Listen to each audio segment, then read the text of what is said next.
So, hi Donald, thank you so much for taking part in this interview about employee ownership. And obviously we met at the Manchester event the other week, and I would just really like to find out a little bit more about employee interest and really about your experience, if that's okay. Okay. So I've got 4 questions, so we're going to go run through those. Right. So the first question is, why did the business decide to be an employee owned trust? I think because we wanted to build something sustainable for the future, and we wanted to create a business that could never be sold for the good of everyone, for everyone that works here, for our customers and our suppliers. And that was the best way to achieve that, because it can never be sold. No. Okay. So, what were the challenges when you went through, initially, when you went through the employee ownership trust? I think, well, deciding whether we were ready to do it was interesting. Okay. Did we have the culture in place? And then probably the most difficult thing was the deal right for everyone? Okay.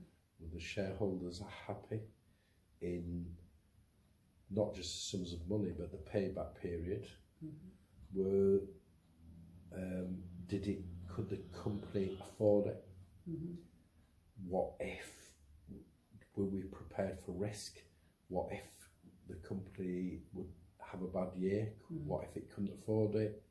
So that was important. Mm. Probably a difficult hurdle is inland revenue approval. Okay. Because that could take 2 or 3 months, right, really. And only an experienced accountant can value a business in the eyes of the revenue properly. Mm-hmm. So I think it's vital actually to use an accountant that understands that, really. Yeah.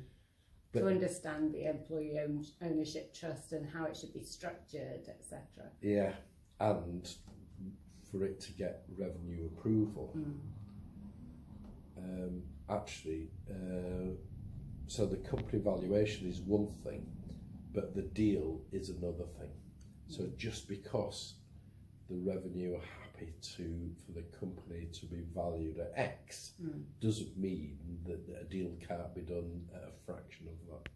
Really. No, okay. So you had to do quite a bit of research for that. Well, our accountants did. Right, yeah. Really. Okay. So I think our expertise was pitching the deal to the shareholders. Right, okay. Using an accountant who was experienced enough to value companies to get HMRC approval. Right. And to use a law firm that has experience in setting up an employee ownership trust. Right. Not that it's so difficult, but you do need some experience. So you talked about the cultural challenges that you were going through in terms of the transition. So talk me through, what was the cultural challenges? What was it like at the time? And what did you hope to achieve from it? All we wanted to achieve was that it could never be sold, really. So that was our big thing. And because we'd been working on the culture of caring for everyone for so many years, the transition was easy. I suppose it was entertaining when we informed everyone here about doing the deal, because I described it in that we had a new owner. Right, okay. And everyone was shocked and taken aback. But then I said it was us together. Everyone was like really thrilled. So that was good fun, actually. Right, okay. Yeah. So it was received fairly positively then. Yeah, people didn't really understand what it would be. And even afterwards people said, but there's nothing really different. So I suppose the first difference was a few months later when we paid profit share, right, and it's tax free up to like £3,600, and at that time maybe we paid £2,500 or something in December. Wow. When everyone needs it. Yeah. And not only was that great, but it wasn't taxed. You do pay national insurance, but for our lower paid people, that was like the equivalent of 5, 6, 7 weeks pay. So they were thrilled with that and saw what the future might hold, that there's more to it than profit, but actually there's something back. And the coalition government, actually led by the Lib Dems, did a great thing in changing the legislation to make things attractive to own the ownership becoming EO, and that's tax free as well, whether you're an employee shareholder or not, and that could save a large amount of money. But actually, the tax breaks for all our people was terrific. Right. Really. Okay. And the revenue are happy with that within those rules, so long as they deem that the scheme is fair. Right. Okay. And those schemes can vary. Everyone could get a flat amount. John Lewis pay a percentage of salary. It has to be fair. It can't be just the fat cats that get loads of money. Absolutely. Really. And that's brilliant, because that's what employee-owned trusts should be doing, shouldn't it? It should be about being fair. And I know when we met, I know Nicola was talking about the business decisions. Obviously, they become the owners of the business, and you've set up a board that that people are accountable for. So you're able to talk about the future of the business. And I know the story that you said about when you moved offices. So talk me through the story when you moved offices and what the decision was instead of paying for removal. Well, it was great actually that we were able to move, and we moved so that we could, because we needed to for growth, but we needed a much better working environment for everyone, and we wanted something that everyone will be proud of. It costs a lot of money to move, and we moved into a shell of a building that didn't have any lights, offices, nothing. Wow. So, and that's really expensive. And we really, for our seasonal business, there was only a week in which to move. So everyone, all our colleagues, just mucked in together, and we all did it together. Wow. We didn't hire people. No. We hired transport, but we all did it together, and we worked into the evening. Everyone walked in, and within a week we were fully moved in. It was great. And I thought the lovely thing about that was a conscious decision that the employees had made, because you could have either paid a huge amount of money, so that's them thinking like business owners, so they're starting to become accountable for the decisions that the business makes. I think it was partly, why should we pay someone when we can do it ourselves, but part of it was being proud of where we were moving to, and really looking forward to it, and embracing that change and wanting to be part of it. It wasn't just the money side. People just really wanted to muck in. And that's great, because you not only got a reward in terms of not having to pay, but also the engagement, the employee engagement, that they are all engaged with the process, which really makes a big difference when you start moving, because moving is difficult enough as it is, isn't it? You know? Well, I think the move from the briefings about that we were going to look for somewhere, the briefings and engagement about where that might be, and that we'd consider everyone as part of the move. We wouldn't move to somewhere cheap that was too difficult for people to move to. So, so all along the way, people were really well briefed at every stage of the process. So people felt part of it all, really. Right. and the end bit was actually moving in. Yeah. But people were involved for months before. Yeah. Yeah, and they're being engaged, which is what the whole point is, isn't it? Is that they are engaged in the process. So in terms of, obviously you've made that transition now, haven't you? What have you seen as being the outcomes of being employee owned? I think customers love it. Right, okay. But some customers thought we were anyway, actually. Oh, right. Okay. But customers just naturally think that we're the sort of business that would be employee owned. And I suppose it's the difference between, say, John Lewis, buying a TV from John Lewis, or Richard Sounds now, who are employee owned, and other parts of the high street. So if you go to buy a TV, you might know how much you want to spend, you might know what sort of TV to get. The high street are only interested in selling the most expensive TV going, and they don't care about you. To them it's just commission.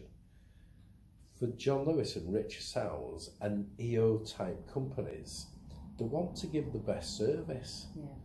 So if you want to spend £500 on a TV, if you go on the high street, they might tempt you to buy one for £800. John Lewis or Richard Sounds will be happy if you're making the right decision and it's £400 and you've got something better than you thought with a better guarantee and you're being looked after. That's the difference for consumers, and that's the difference with customers. There is an understanding that you'll get better service. Really, and that you'll invest, which we do, back into the business, and that all the money isn't taken by the fat cats. Right. Okay. That's the difference. So that's attractive to any clients out there. They'll think actually that's so it's a great differentiator. for customer. Yeah. Brilliant. And great for our people, because they're part of something that they can be proud of. We do an annual survey, and one of the questions that we ask is, are you proud to work here? And everyone says that they are. Wow. Which is amazing, because when we first did it, I would have been shocked if it had been more than 1 in 5 people, because to be proud of where you work is a huge thing, I think. So it's the pride and people being happy coming to work, and being employee owned is part of that, really. Brilliant. Okay. So in terms of, if you look back now, what has been your 3 learns or recommendations for anybody seeking to go employee owned? What advice, 3 advice things that you would give them? Firstly, I would say the business, the people have got to be ready. If you haven't got the culture of employee ownership, don't do it. It's not a magic wand that you can do it and everyone will be engaged. It just won't happen. In fact, people will be more disillusioned if you were to do that, really. We were trying to have that culture. We've been working on it for like 8 years. So don't do it if you haven't got the culture. The deal's got to be right for everyone. That's really important. And for a sustainable business, which you want an EO business to be, it has to be affordable. It has to be pitched at the right price. The business has to be able to afford it and do other things. So for us, we had to fund becoming employee owned with help from our bank, but also we wanted to do other things. And we've bought a building since. And that's mega expensive. Not just the deposit, but also the cost to move, which in our case was like £500,000 to move, to equip our building. So you need enough cash to be able to grow the business and for it to thrive. And if you've spent too much on the deal, a business could flounder. I've seen businesses fail that have become employee owned because the deal wasn't right. I've seen businesses struggle because they've either paid too much money or it's had to be paid back too quickly. So the deal is really important, I think. And the best deals are the ones where there's plenty of time to pay, where it's affordable, but the shareholders are happy. Even though with EO, the shareholders can name their own price effectively. It only really works when it's affordable. So I think a heavy discount from what you would get in a trade sale is where it starts to work for EO. That doesn't suit lots of shareholders because they want maximum return. That's what shareholders usually get. It wouldn't normally work for an EO deal. No. So if that's your mentality as a shareholder, you want maximum return, sell it to anyone and don't become an EO. Okay. And one final one, any other recommendation you would give for anybody else? It's really rewarding. It's fantastic for everyone. Customers love it. All our people love it. Customer satisfaction has grown to world-class levels. Employee satisfaction is so high, really. It's fantastic to be part of. And for recruitment, and we try to recruit high talent across our business, we're like a magnet for great people. It's amazing. So it's really worthwhile. Yeah, and it's also lots of fun, having just gone through and been given a show round the whole warehouse and the offices. It's a fun place to work and people are engaged. The culture's absolutely lovely. You can really feel it as you walk round. So it's a real testament. You're living and breathing the values, and there's lots on that. Well, we all have to spend so much time at work. And I'm sure most of us would rather not. So if we have to, let's try and make it as enjoyable as we can. Because we spend a third of our lives at work. So why not? And a third is sleeping. So why not try to make it as enjoyable as possible? But happy people make happy customers. It's true. Brilliant. Thank you so much for your time. It's been absolute joy to come and visit you here today, and thank you very much. You're very welcome. Thank you.